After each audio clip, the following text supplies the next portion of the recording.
When I did get away from him, I opened the top dresser and I pulled out my gun. So the Glock 43. He hangs up the phone and then he looks up at me and he's like, "Are you going to kill me?"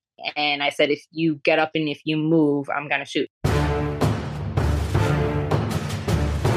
Hey gang, John Correa is so proud to be a brand ambassador for Heckler and Koch pistols. They're not a sponsor per se, but they have helped us out so much.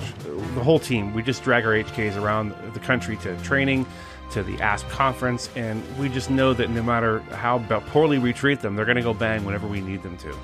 They're incredibly reliable, and they're a joy to shoot and paddle magazine release. Please visit them at hk-usa.com, hk-usa.com, and tell them the Ask Podcast sent you. Alrighty, gang, welcome back to the Active Self-Protection Podcast. I am your host, Mike Williver. I am your favorite former Fed, or at least I should be. This week on the show is a young lady that was introduced to me by our Soleil Rocher, who is someone who gets me a lot of really good guests, and she's done it once again. Her name is Mary Forgues. She lives in Connecticut. She is a emergency communications dispatcher and the Connecticut State Director for the DC Project, which is something we'll talk about in a little bit so you know what that is. So, Mary, welcome, and thank you so much for coming on. Thank you for having me on short notice. I just met her last week down in DC, and I've been anticipating this conversation. Looking forward to it. Yeah, and I think it's important for folks to know this isn't easy for a lot of people to do, to come on and talk to a bunch of strangers about a very intimate, unpleasant event that happened in their life. Something, when I say intimate, I mean when someone's trying to kill you, that's an intimate thing. They're trying to take your life, or they're trying to harm you physically. That's as close as it gets. And they're in a zone they shouldn't be in. They're in a zone that's reserved for loved ones, for family and friends. That's what I meant by that, just to clarify. So I did mention that you're a dispatcher. Can we just talk about, maybe we can get rid of some dispatching myths really quick right up front before we start talking about your story. So people call 911. They don't call, well, sometimes they call for silly reasons that don't warrant a 911 call, but generally if they call for an emergency, they're hearing you talk, you're sounding calm, and they're like, wait, why isn't she getting the police here? Why isn't she getting the ambulance here? Just to really quick, walk us through what happens. I call 911, you answer, and what are you doing? You ask, what's your emergency? And then what? So typically there's a list of protocols. So we have to go through and ask, like if it's a medical situation, we have to go through and ask a list of questions so that way we're getting the appropriate response to you. Because that's also going to determine if it's going to be lights and sirens or if it's going to be, them not having lights and sirens. Right. So if we have a phone call coming in, then we go through, we have to ask a list of questions. And while I'm talking to whoever is on the phone, then I also am responding to officers that are arriving on the scene or on their way, they're en route. And at the same time, I'm having to go silent on the phone call so that way I can dispatch paramedics coming from the fire department, or if I'm sending EMTs. So there's different people, at least 2 or 3 different elements that I'm communicating on my end also while I'm still on the phone with the caller. So as you're talking to, I called you because I just got robbed, and I'm like, get the police here, get the police here. And as we're talking, I believe you're typing, right, to tell another dispatcher to tell the police something.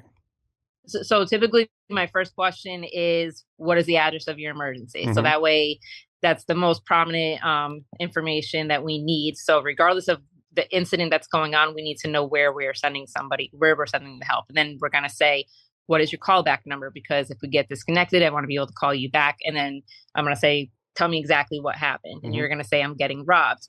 So I'm going to ask, if there's any injuries, is the person still there? Which direction did they go? What were they wearing? What did they look like? Description of the individual. And at the exact same time that I'm asking, while you're responding to those questions, I'm also going silent on my end where I'm able to call out to my police officers, giving them the address, right, and then updating them throughout the call, saying this is the direction that they traveled on. So there are times where, brief moments where your dispatcher does have to go silent. And sometimes I'll have people asking, like, are you still there? Not that it's like a long pause or anything, but they're wondering why there's like that slight delay in the conversation. And it's because I'm trying to communicate with those responding officers or any first responders and letting them know what situation they're walking into. Sure. So I'm going to put you on the spot. Can you tell us the dumbest thing that someone has called 911 for that you picked up the phone? Or the silliest, most silly thing that doesn't Every apply? time that somebody calls 911 and then their very first thing that they say is, this isn't an emergency. Yeah. This is not an emergency. If this is not an emergency, why exactly are you calling 911? Yeah. Right. And then, I mean, it's questions where they're like, I have to come in and get fingerprinted for my pistol permit. Oh, And no. um, I'm just like, okay, well, you're going to have to call the routine line for that. So there's people, uh, yeah, it's pretty much that, like routine calls saying like, I didn't know how to find your phone number. So I just called 911 to get through to you, but can you transfer me to this detective or whatever? So it's Right. very casual routine calls that come in. And those ones just kind of, it's just palm to face. And I'm like, why is this happening? Yeah, I So remember it's been a minute since I've been in a dispatch center, but I remember a dispatcher in the San Diego area who I met who told me that she had received a 911 call because the magician for her son's 5th birthday party had not arrived and she had paid him in advance. And this was an emergency, apparently, that the police need to deal with. Go find this guy and drag him to the party. I don't know what they expected the police to do. At any rate, I did have a call the other night where a woman called, 10:30 at night. She said, hey, it's not on my street, but I could see the car like 2 streets over, and the car's been there for about 5 minutes and the lights are on. And I was like, well, are they doing anything suspicious? And she said, no.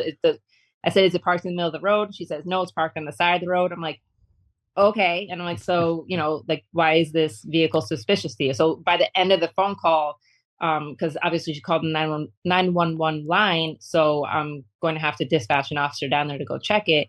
And by the end of the phone call, she says, actually, you know what? They're leaving right they now. just It's not left. even a Yeah. big deal. So the vehicle was there for 5 minutes, and she called 911 for that. So that was one of those calls. Meanwhile, across town, someone's having a massive heart attack and can't get through to a dispatcher because this woman has someone parked 2 streets down. Wonderful. Talk to us Precisely. about your self-defense history, because I know in your incident, you successfully, I believe, successfully used the presence of a firearm to end it and stop this person from doing what he was doing. So prior to this incident, what sort of firearms experience did you have? Did you grow up around guns, or was it something that you came into as an adult? Talk to us about that. So I didn't grow up around firearms. I'll say so I'm 38 now. So when I was about 23, because my mother lived in Kansas. So I went to go visit her one time out in Kansas, and they had some firearms. I couldn't even tell you because looking back at it, I don't even know what I was shooting. I know that she had a couple rifles. I think there was like 22s, maybe a Ruger. And I really don't remember because it was so far back that I can't even picture the firearms. So that was my first experience shooting a gun. I was, again, in my early to mid 20s, and almost about between 5 and 10 years ago. So probably about like 7 years ago, I had become a single mother. Like I was already a mother, but I became a single mother. And I was like, you know what? Like, I feel like it's my responsibility to get my permit, get a firearm. That way I just have it in case if something does ever happen, because it's my responsibility for these two other living beings and making sure that they are safe in their own home, in our home, for all of us. So I had gotten my permit and I purchased a firearm, and it was a Glock 43. And that was, I didn't really look into training much because I didn't realize how important training was. I was like, well, I have the tool and I'll know I automatically thought like, if I'm in a situation, I will know what to do. And the thing is that you really don't always know what to do. I thought it was going to be like a natural instinct, like, oh, this makes it go bang, and that's that. And I was a very uneducated new firearm owner, other than the 8 hour course that I had to take, the NRA course that I had to take to be able to get my permit here in Connecticut. Other than that, I had no training. So that's my history. No firearm training. I came from the restaurant, food and beverage industry previously. I had thought about, becoming an EMT or being a first responder on some level.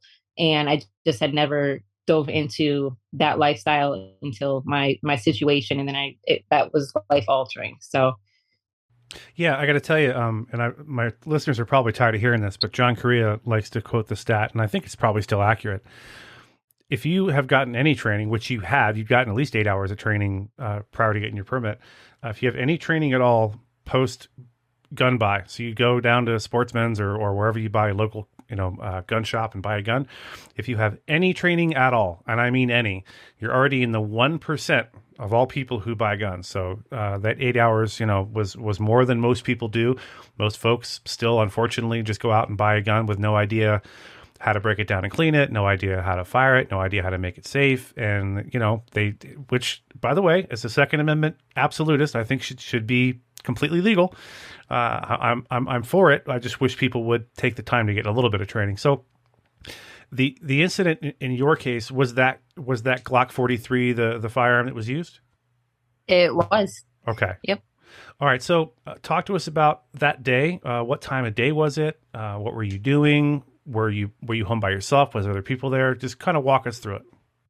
So it was Friday, November is the 15th going into the 16th of 2019. My son was at a sleepover with a friend. My daughter was at the movies. It was about 9 o'clock at night. And my daughter had just left the movies, maybe like not even an hour previous. I'm gonna say about half hour to an hour previous to this incident happening. I was home alone, and I had just started that week working at a gun shop here in Connecticut. So, and I was doing their marketing. So that night I was on the phone and I rang my new employer and I said, thank you very much for this opportunity. It was Friday. It was like the end of the work week. I was recapping the week. I was like, off future of me being with this company.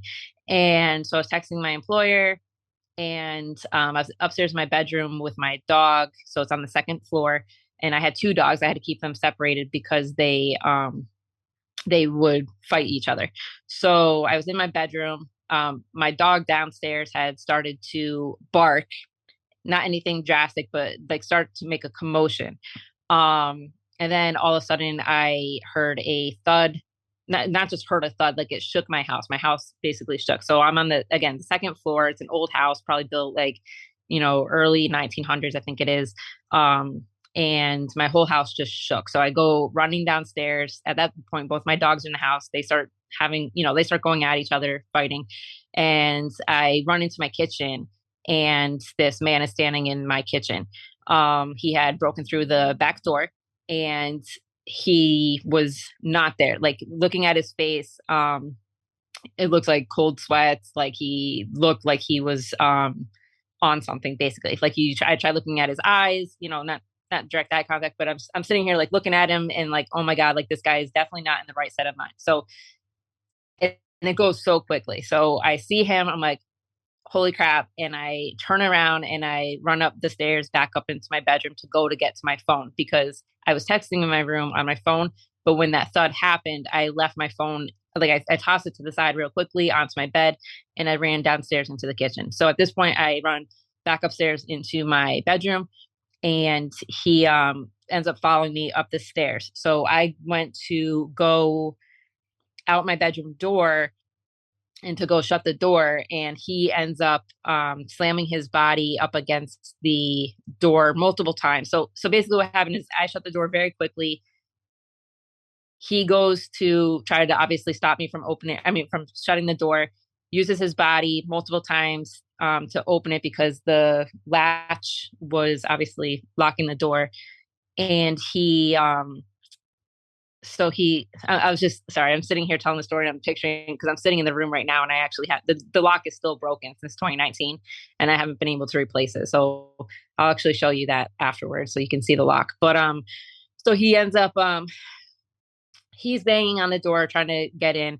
While that's happening, I immediately run to the other side of my room. I pick up the phone off my bed, and at the time, I didn't realize that if you hold down certain buttons on your phone, then you're able to call 911 directly.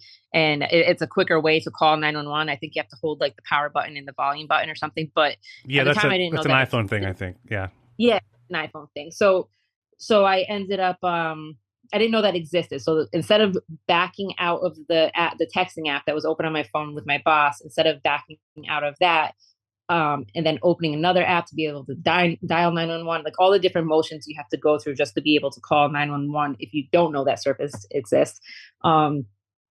So instead, at the top of the phone, with the text thread, I hit call on the person that I was texting, on my employer. So I hit call, and as soon as I hit call, the guy comes into my room. Not comes in, he breaks the lock. He slams into my room.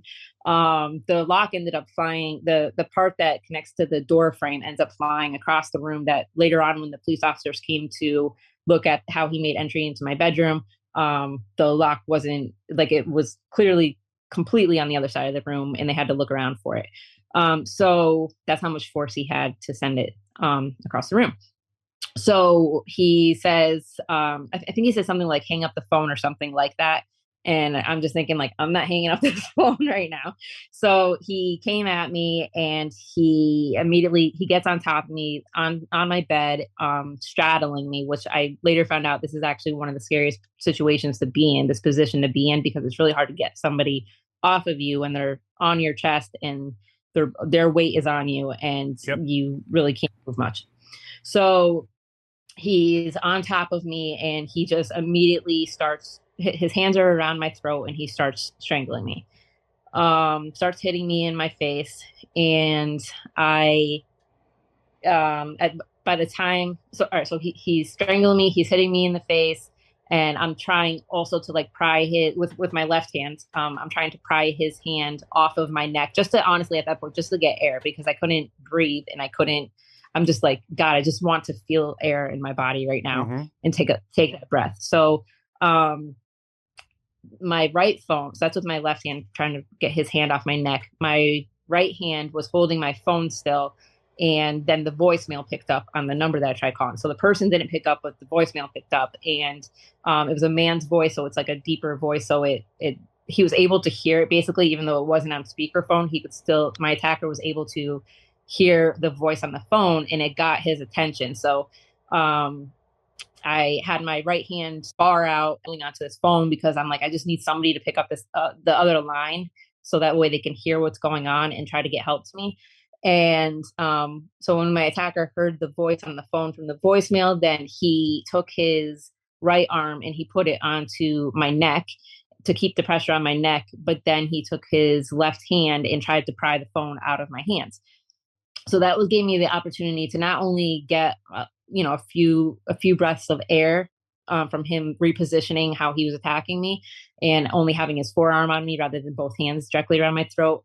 So he was so the phone has his attention, and he tries to pry my fingers off of the phone to make me let go of the phone.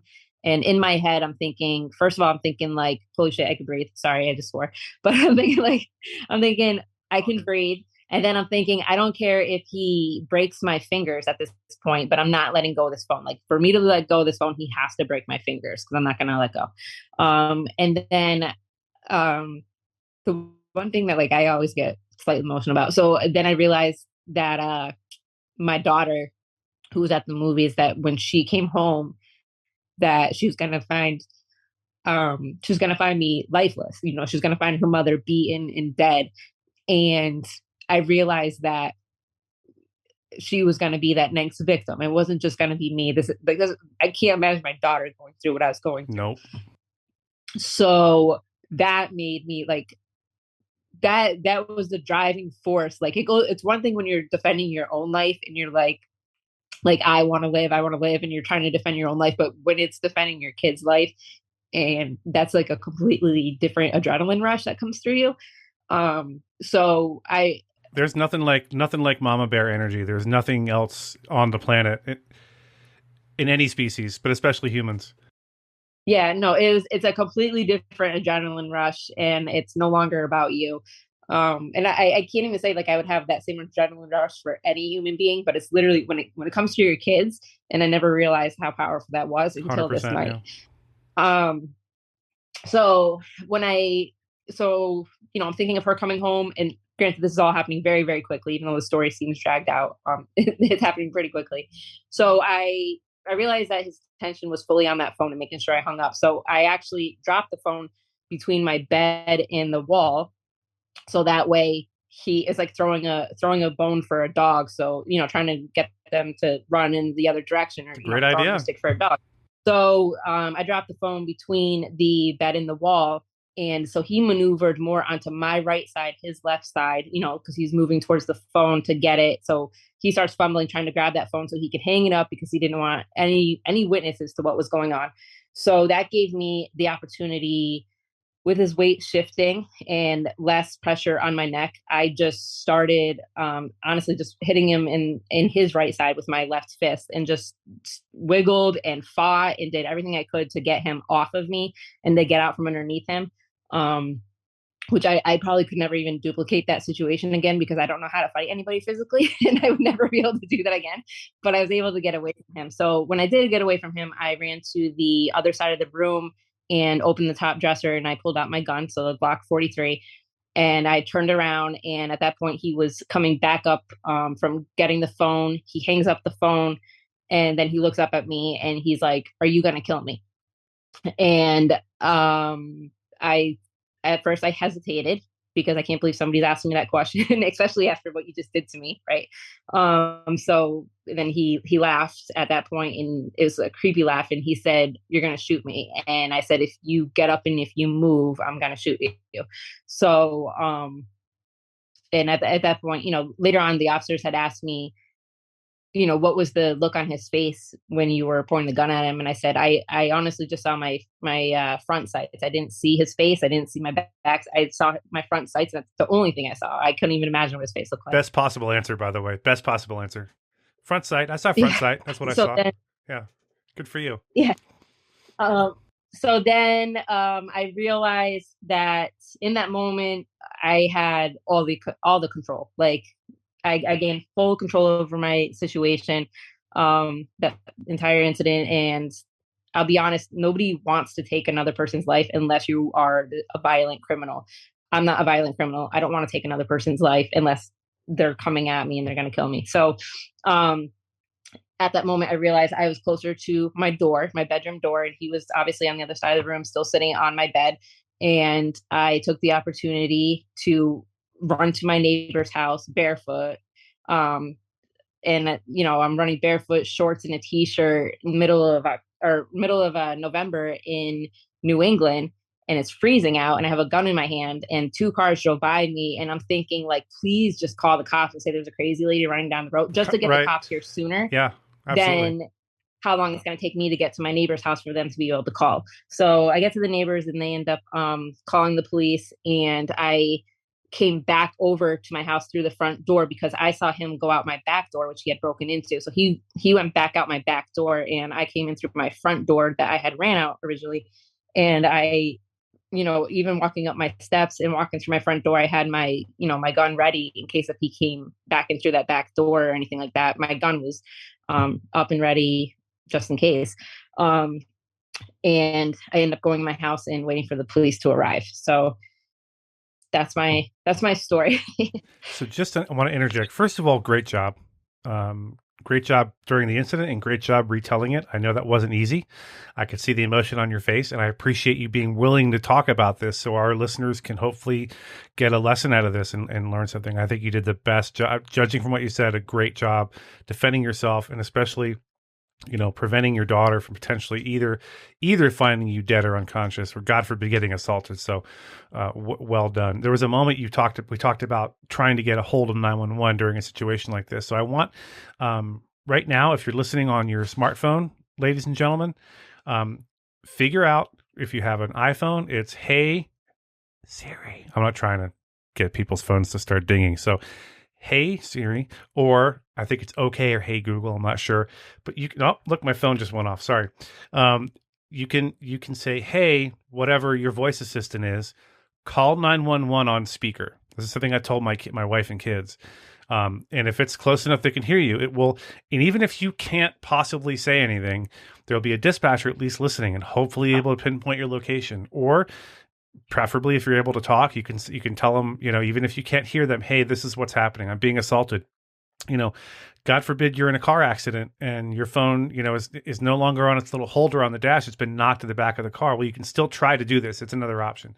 And I know we talked about the iPhone. If you have an iPhone, dig into your settings and look up, I think it's called emergency SOS. And that's a way that you can hold down a couple of buttons and it does a little countdown. It has a little siren. It makes a little bit of noise. And then it'll call, I think you can set it up to call the police and notify a loved one of your location. There's all sorts of stuff. So look into that. That stuff is super useful, but it's only useful if you know how to use it. So after this is all over, the police show up. You're still at your neighbor's house when the police arrive?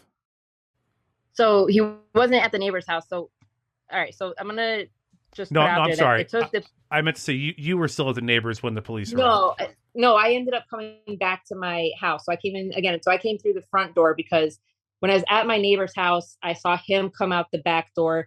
He actually lit up a cigarette, like a super casual and very eerie. I'm sitting here banging on my neighbor's back door, trying to get them to answer the door. And I look to my left and I see the amber from his cigarette and he's lighting up a cigarette. And I'm like, what the heck? So he's not running at all. He's not running at this point. He's just chilling. Not running. But again, we find out afterwards he had some opiates and some alcohol in his system. Like he wasn't in a healthy mindset anyway. So I don't think he was in the mindset to run at that point. So he ends up going into, to the back of my driveway, and there's a chain link fence that separates my house from that neighbor's house. So I had some type of a barrier that I knew was between us. So I left the neighbor's house and I go down the driveway, the chain link fence, go back to the sidewalk, walk back through my front door. And that's where I was like paying attention to make sure that he was still in the back of my property and that he wasn't in my house, and that I wanted to make sure I was safe in my house. So I end up going into my house. I not clear my house, can't say that, but I basically my gun drawn. I walk through my front door, the foyer, back through the kitchen, back to the back door, tried to shut the back door. It was broken. And then I'd go back to the front door and I waited for the police to respond. I want to put out there, it took the police officers over 10 minutes to respond. So that whole saying where people say, what is it? When you have, what is it? When seconds matter. Yeah. Police are only minutes away. Yes, exactly. So that was exactly my situation. Is it took them over 10 minutes to even respond. So when they did respond, they end up driving right past my house. So they got I don't think they got the address wrong, but I don't know what they did, but they drove right past my house, and then they ended up coming back to the house. And then they went and they found him and they arrested him. So the arresting officer had actually had been very, I'm going to say, like, vague on the charges, and they should have been a lot harder of the charges. And this guy's sister was able to bond him out that night. So they end up bonding him out, and while I was sleeping that night, I fell asleep around 3:30 in the morning. I get a text at 5:30 in the morning saying that he had returned back to my home and that he was sitting on the front steps, and that they had to arrest him again. So it's actually, I'll send you the link later, but that's unreal. Unreal. I cannot believe that. There was a news article at the local, I'm going to say newspaper, but it was like an online newspaper. And it said that he, references him and says that, Naugatuck man arrested twice in one night, or twice within 8 hours or something like that. But there was a mild story about it. So you suspect, or you were told, that it was the way in which this individual was charged, or improper charges or insufficient charges were filed initially, that he had a lower bond and was able to be released. That's hey, cops, if you're listening, and I know some of you are, that stuff's important. It's important that you charge properly. What an absolute nightmare that he came back and was sitting on your porch the next morning. Let me ask you this. At any point, did you have to leave the house to go to the police station to do anything, or did they just talk to you there and leave you at home? Nope. They just spoke to me at the house. I'm actually friends with several police officers in my town, and the one that arrested him at 5:30 in the morning, I'm friends with, and he actually had sent me the text and said, "Hey, just to let you know, he was back on your porch," and I had to arrest him again, because obviously in that situation, when he's bonded out, there's still a protective order. There's still a piece of paper that says, "Hey, you can't go near this victim." And we didn't, just to give you a quick background, like this guy was a veteran. I used to help veterans that were going through crisis. I'm going to say like mental crisis and substance abuse issues. So I used to help veterans, and because of this issue, or this incident, I had stopped helping veterans on that level. But he was a veteran that I had been helping, who had lived 2.5 hours away, and he was in a program here in Connecticut, which is about a half hour away. And I think that's why he targeted me, is because I was somebody that he knew that was in the area, and he knew where to go, I guess. I'm not sure, but so it was somebody, that's something that a lot of people ask me, was it somebody that you knew? Mm-hmm. And it was a vet that I had been helping previously. Wow. Can I ask you, initially when he first broke in, were you able to determine this was who that was, or did you think it was a stranger? What were you thinking in that moment? I'll be honest, I couldn't tell who it was, because when I had last seen this person, they were in a lot better shape. I'm gonna say even like their hair was more um groomed, and they had more meat on their bones, and they had color to them. And then when I saw this person in my kitchen that night, they were gray, like they looked like The Walking Dead, honestly. And there was no emotional, there was nothing on their face that was even human to me. So honestly, it took me a moment to realize who this person was, because it wasn't somebody I was seeing like regularly or anything like that, where they didn't look like themselves physically at all. So it did take me a moment to figure out who this person was. So even when they were trying to break in through my door and I referenced their name, I'm like, please don't do this. Like when I went to go shut my bedroom door to lock them out, I said, please don't do this, and reference their name. And it was just, they just weren't there. They weren't mentally there. So at some point you leave your house to go to work or go somewhere and come back. I don't know if this was a case for you, but for a lot of people, that first time walking back into the house, your house, which has now been violated and now isn't really the same place that it was before the incident. Did you experience any PTS or negative emotions or anything that first time you came back? Was it something that affected you, or could you talk to us about that? Absolutely. So I actually had to start seeing a therapist that I had from previously. So this happened again in November of 2019, and about February or March, like late February of 2020, I it finally had hit me like on a level, whereas I can't say it was like affecting me on a daily level or anything like that, but it was affecting me. Like I noticed differences in my daily routines, like no longer folding laundry or doing dishes or anything like that. I can't say it's like a depression, but it's almost like you're on autopilot and you're forgetting how to prioritize.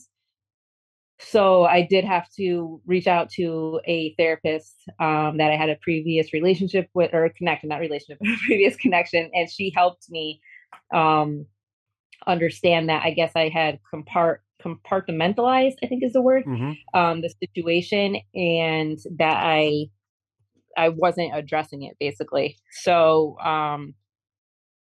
it did affect me. It affected my home life. It affected me. It wasn't like where it's the point where it's like I'm acting out, or that I'm doing anything irrational or anything like that. But I was neglecting myself, neglecting my family, my relationships, friendships, family, work, everything. I just it did start to affect me on a handful of levels. And again, like not caring anymore what my home looks like. Went through a period where honestly wasn't paying bills for a little bit. It definitely affects you on many levels. So How about hypervigilance? Was that something you experienced where you're checking locks like 8 times and checking the condition of your gun 12 times and sort of almost like paranoia? so I'll say that I don't even open the windows on my first floor anymore. I have two locks now on my back door. Previously, I just had the handle on the doorknob, just that lock there, and now I have like a deadbolt on it also. I don't use the front door at all. I just keep that door locked all the time, just because it's an older door, and I don't want to wear out that lock that's in there. Where if I keep on using it, it'll be less strong. Um, So I'll say that. And previously, I didn't carry a firearm every day, and now I do carry a firearm every day, and I carry a flashlight on me. And I, I went to WAFT, WOFT down in Florida this past year, and I took a few days of training with the Ambassador Academy and learning new skills for myself, and ways to be more aware of my surroundings and how to prevent the situation rather than to be in the situation and have to be reactive to it. I've definitely been taking the approaches of how to prevent it. So talk to us about the DC project. I had not heard of that until Soleil told me about it. So what is it generally, and what are its goals and aims? I know we talked before we hit the record button about politics, and anyone who's listened here for a while knows that we avoid political issues as much as we possibly can. Obviously, when you're talking about Second Amendment stuff, there's a party that is generally more for it and one that seems to be generally not so for it. So that's just that it is what is, unfortunately. So what is the DC Project, and what is it that they're trying to do? What is the goal of that organization? So the DC Project was founded in 2016 by Diana Muller, who is a 3-gun competition shooter and retired Tulsa, Oklahoma law enforcement officer. And she went to DC, I think it was in 2016. She went to DC and met with her representatives, and she said, hey, like, what can I be doing within our community, the 2A community, to be better? And how can I help, basically?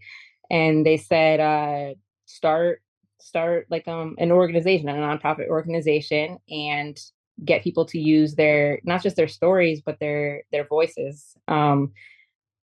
So what it's become is it's Women for Gun Rights. So the DC Project is Women for Gun Rights, and it's become a national organization where every state has a state director, and below that state director are dozens and dozens of delegates that are female gun owners. And our goal is to educate other gun owners and ourselves, continue our own education on how to communicate with our legislators so we can have a voice in, honestly, the unfortunate laws that they're trying to set. So if it was for me, I'd say a lot of these laws don't really, they shouldn't really exist. But I will say, like, at least these meetings that we're having, like last week in DC, these meetings that we are having, they're allowing for us to have an input, and they're listening to the stories and being like, you know what, like, maybe we don't have to be so hard on things. Maybe we don't have to have that 10-round magazine capacity. And so that's what the DC Project is. It's Women for Gun Rights, and learning how to communicate with our representatives and legislators, and to have a voice when it comes to legislation and laws. Very cool. I appreciate you doing that. That's important work. So let me ask you one final thing. Going back to the knighting question, had you not had a firearm available to you in that room, is there any doubt in your mind how this would have gone? Nope. I would be dead. Yeah, and that's the point. That's why active self-protection exists. Why we do what we do. I cannot thank you enough for being willing to come on. I know this wasn't easy. I think your effort is tremendous. I really appreciate what you're doing with the DC Project. I appreciate you helping our listeners get what I call a mental rep.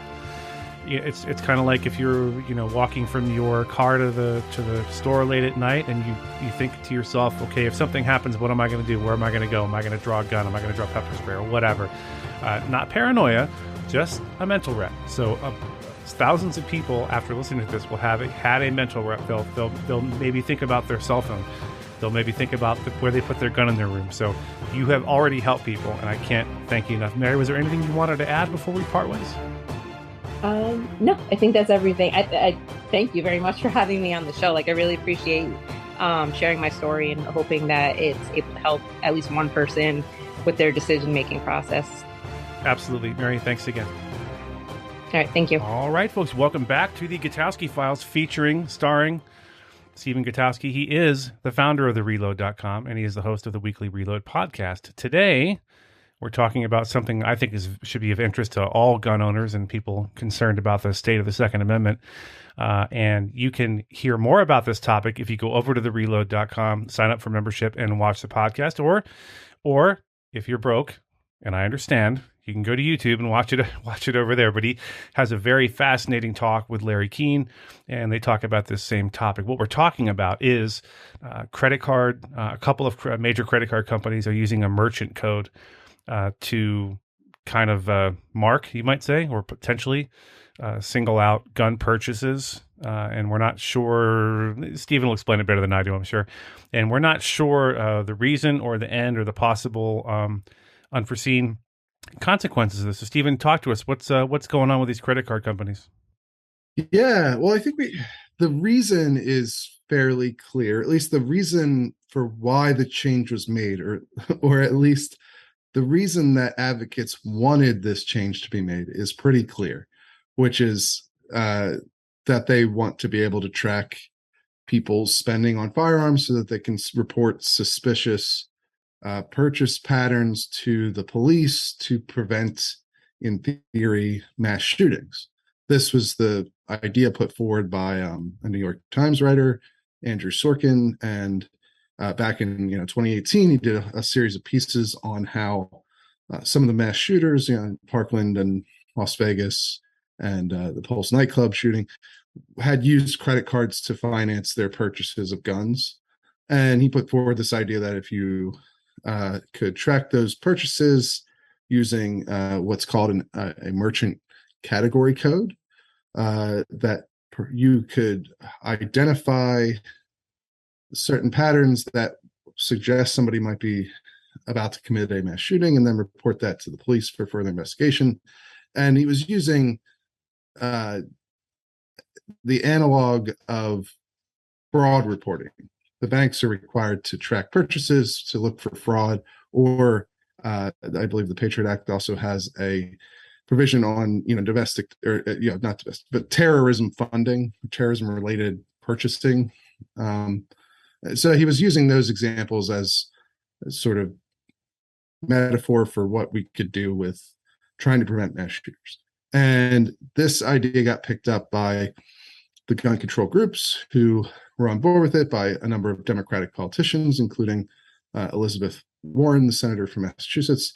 And there's a bank called Amalgamated Bank, which is kind of like, if you go to their website, you'll see this is not a controversial thing to say that they're a liberal activist bank.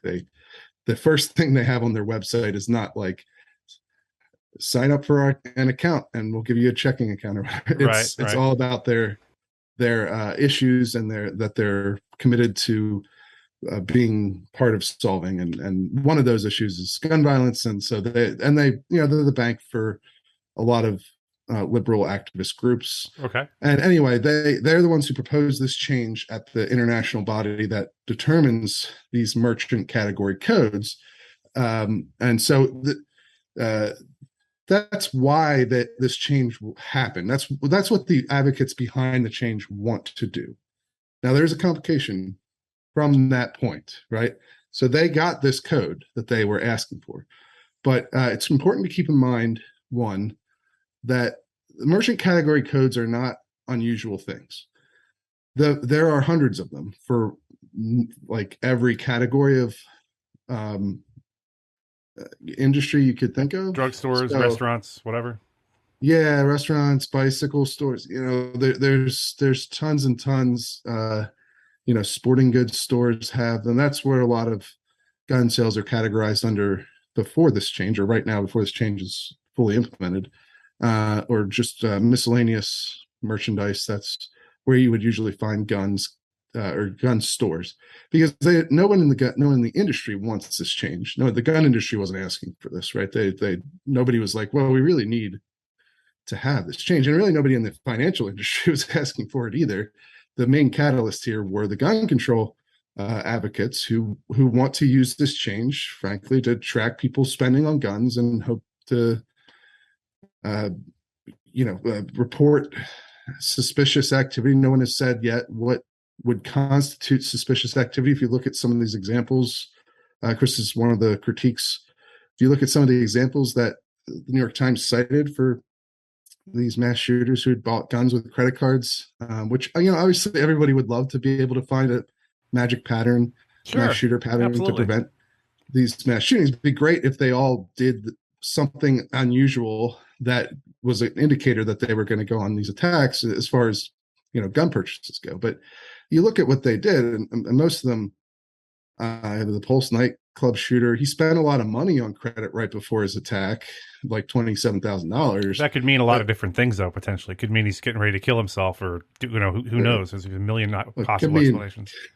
There's $840 billion worth of credit card debt in this country. It could mean any number of things. You start spending a lot of money on your credit card, but that $27,000 wasn't all for guns anyway. He only bought, as far as I understand it, I believe it was 3 guns in the week before. So it's not like he bought 50 guns or any of these guys. The Parkland shooter made a bunch of gun related purchases in the 2 months before the shooting. But again, he only bought like 3 guns. He bought some targets and some ammunition. Like, that is not an unusual thing to do if you're a normal law-abiding gunner. And that's where the problem comes in trying to create some sort of magic pattern that recognizes who is a potential mass shooter and who's just a normal person buying a gun with a credit card or a debit card. These also affect it's a merchant code. So anytime you would make a purchase at this merchant, this type of merchant, it just get categorized that way. I think most people would recognize these from like credit cards that give you special rewards if you buy at certain kinds of businesses, right? Gas cards or grocery cards or airline cards. Like, they do that. They use the merchant category code to identify this purchase. So it's the same idea here, but they've created one for gun stores. And so you can obviously see why people are concerned about this. For sure. Did they give any other examples of what sort of pattern they might be looking for that would spell doom and gloom? Because I honestly can't think of what that might look like, to be honest with you. I know people that buy a gun a month. Doesn't mean they're going to go out and commit a mass shooting.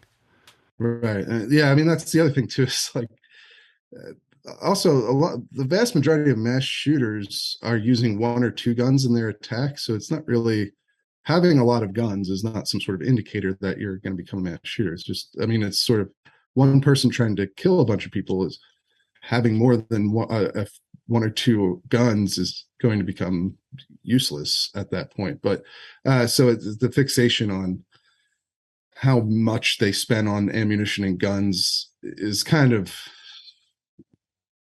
it's kind of one of those things, like a media thing where it's a New York Times thing. I would say, like, somebody who doesn't understand anything about guns or gun owners or how people actually interact with firearms in real life, because they've probably never been exposed to that. Because it's one of those things where you get a lot of media reports and they talk about someone having an arsenal, and then you find out it's like 5 guns and 1,000 rounds of ammunition. They had well over 500 rounds, and I'm like, wow, that's crazy, right. Crazy amount. Didn't have much ammo, yeah. Yeah, we're talking about what that says to me. New York Times readers. I'm sure there are people from all across the political spectrum that read at least something out of the New York Times. But sure. Like I said before, if you live in Manhattan, this isn't a good or bad thing. If you live in Manhattan your whole life, or Brooklyn, probably the only gun you're ever going to see is on the hip of a police officer. That's just the way life is in a big city like that. And then if you live in Kansas or Oklahoma, everyone's got guns, and it's not a big deal.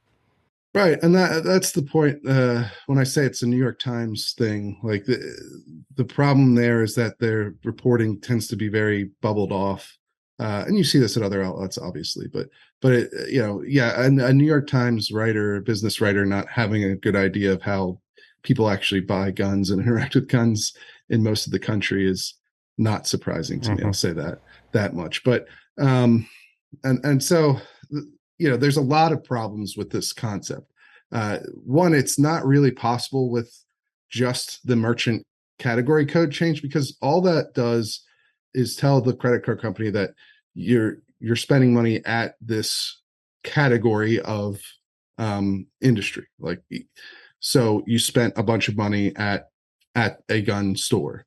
or you spend a bunch of money at the bicycle store or whatever, and it doesn't tell them what you bought there. So if you buy, so one problem with it, with this theory, and as far as like what have they offered up as potential patterns, really nothing. They just say, well, there's a lot of this is being left up to like, well, the banks will develop some algorithm that'll come up with a reliable marker for who's making suspicious purchases. But as you noted earlier, like, how do you do that? It's not like no one has put forth some obvious indicator that somebody's going to become a mass shooter. I mean, the Las Vegas shooter was both a very rich person and had a lot of credit card debt at the same time, and used a lot. And his shooting was very different from most other mass shootings. He was shooting from an elevated position with multiple rifles into a large crowd below him. Like and we still don't really have any idea why he did any of that. Yeah, that story sure did go away, didn't it? Yeah, but I mean, sometimes it's just hard to figure out. That's one of the reasons why mass shootings are catch so much attention, because they are hard to understand for normal people. Your regular person is not going to understand why somebody wants to just murder people at random, and so that's why they get a lot of attention in the first place. If we had some way of understanding why it happens, and obviously there's theories, and then some of them are better than others, I think, but as far as I'm aware, there's no, beyond just someone being under some sort of stress, there's no real indicator, especially financially, that somebody is going to become a mass shooter because they bought guns in this particular pattern. Yeah, and it's as you said earlier, there's no, and as I think I echoed, there's no purchasing pattern that I think would belie an impending mass shooting. But Stephen, as our listeners probably have already guessed, there could be some other reasons why certain people would want this in place. And you want to talk about why that might be? Well, I mean, obviously, the gun control advocates generally want people to own fewer firearms or not own guns. And so, I just think the stated goal of preventing mass shootings is going to be very difficult to achieve at all, because of the difficulty of trying to figure out a pattern for mass shooters that doesn't just generate millions of false reports, basically. Because if you just report everyone who's bought 3 guns in a month, well, that's a lot of people, and that's not evidence that are going to do anything wrong, especially because we're talking about using your credit or debit card from a retailer, a gun dealer, which would be somebody who is licensed to deal guns, which means that they would have to perform a background check on the person buying the gun. So these are all legal purchases that we're talking about to begin with. So you're trying to find a pattern that indicates somebody's about to, it's like a pre-crime thing, basically. And obviously, we want law enforcement to be able to put red flags together and take action to prevent mass shootings. But if they're just inundated with a bunch of reports of people who there's no reason to think have done anything wrong, it's not clear how useful that is going to be. Plus, again, like, the merchant category codes do not give you individualized looks at what people are buying at these places. It just tells you that someone bought something at a gun store. And that could be anything. It could be ammunition. It could be magazines. It could be targets. It could be a safe. You buy you make a $2,000 purchase at a gun store. It could be any number of things. Yeah. It could be 200 high points, or one nice safe, or one nice rifle. Right. You know what I mean? Like, there's no, this level of specificity doesn't work. And so if you read that New York Times writer's initial pieces on this and his reaction to it since then, he's sort of advocated for this. He's not, he's more of a writer than a reporter, or you know what I mean? Yeah. Anyway, he talks about wanting this. What you need is more individualized access. You need more vision into what people are buying. Like, right now, your credit card company doesn't know every individual item that you purchase. Yeah, if you go to the grocery store, they don't know you got broccoli and bananas and milk. They just know you spent Right. $37. Exactly. And so for this to work, it'll be the same way with this new code. They'll know you went to a gun store, but they're not going to know if you bought a gun even. They'll know you bought something. Yeah, and plus there's other stores like a Sportsman's or whatever where you can get, you could be buying a gun, you could be buying a tent, who knows? Mm-hmm. Yeah, and that's the other problem too, is a lot of, if you look at, for instance, Smith & Wesson's earning reports, which we wrote up at the Reload recently, bad numbers this quarter, which was fairly expected. But either way, one of the interesting things you'll find is they give breakdowns on where they're selling guns, and most guns are sold at big box retailers, just like probably everything in America, right? While the mom and pop shops are probably more common in the gun industry than a lot of other industries these days, the big box retailers like Cabela's and Bass Pro and Sportsman Warehouse are still selling the most guns. And this change, from what's been reported, will not affect their code. So there's a code already for stores like that, for sporting goods stores, and they won't change that code for Cabela's and these other retailers. So you're still going to miss out on a lot of gun sales with this MCC code. So that's where, clearly the next step here for advocates, the people who were behind this change happening, is going to be trying to make it so that credit card companies can look into your basket and see every individual purchase, so that they can track. I mean, the end goal very much seems to be trying to track every gun sale in America on an individualized level, so that you can apply an algorithm to it that's yet to be developed to identify some pattern that's yet to be articulated. Yeah, you just hit the nail on the head. You hit the nail on the head. And then as your favorite former Fed, I have to ask, on what grounds could a law enforcement agency file a subpoena to get that information from them? What would be the probable cause necessary? I mean, this is a slippery slope for sure. And I think I was going to bring up what you just said. Yeah, right now it's sort of this vague code that just says, "Hey, you bought something at a store that happens to sell guns," but this could be a first step towards something else. I'm not I'll take my tinfoil hat off, but I don't like it. I think it's a bad sign. I don't like the idea that this could grow legs, I guess is what I'm getting at. Yeah, well, here's what I would say, right, is that there's a vision for this that gun control advocates want, and it's fairly straightforward, and they're out in the open talking about it. And then there's what is actually happening right now, which are two different things, right? So yeah, they got this change, but if you read what Visa and MasterCard and American Express have said about this, and we have a piece of the Reload on that, but basically they say, okay, we're going to adopt this code and we're going to use it the same way we use every other merchant category code that we already have.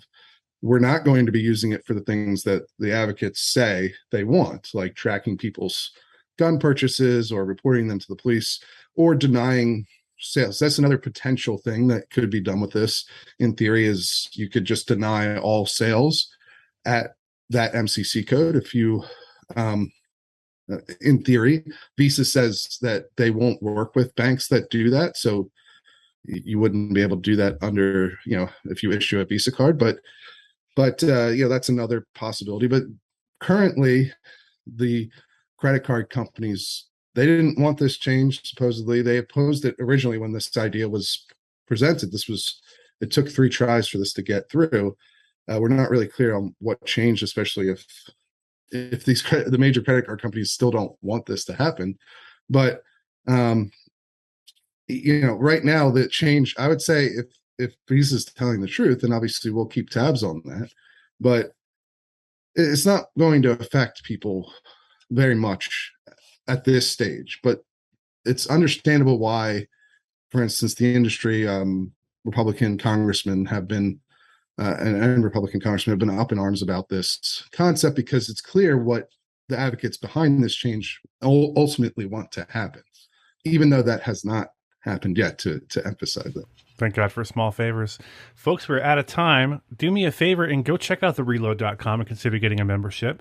And if you want a lot more in-depth on this topic from people smarter than me, which isn't saying much, go over and check out the Reloads podcast with Larry Keane. It just dropped recently. You can get it on YouTube over at The Reload.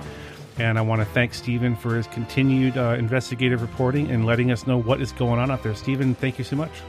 Yeah, absolutely. Larry Keane is, by the way, the head of the National Shooting Sports Foundation, which is the gun lobby. They represent the retailers and the dealers, so and the makers. So that's why we had him on, and he gives the insight from the gun industry side of this, why they don't want this to happen and why is that, right? Yeah, absolutely. So Larry would be the one to know all about this sort of thing. Folks, this week, if you've made it this far, this week is our national conference. So if you're listening to this, I'm probably in Manhattan, Kansas, having a ball. Consider signing up for next year's annual conference. It is always the end of September, the last weekend of September, plus or minus, out in Manhattan, Kansas. And it is a great, great event with all sorts of great training and a little entertainment from yours truly and some preaching from John. It's a good time, and it's for a wonderful cause for the Flint Hills Foster Teen Camp. So go check that out, and we will see you guys next week. Stephen, thanks again. Absolutely. Good luck.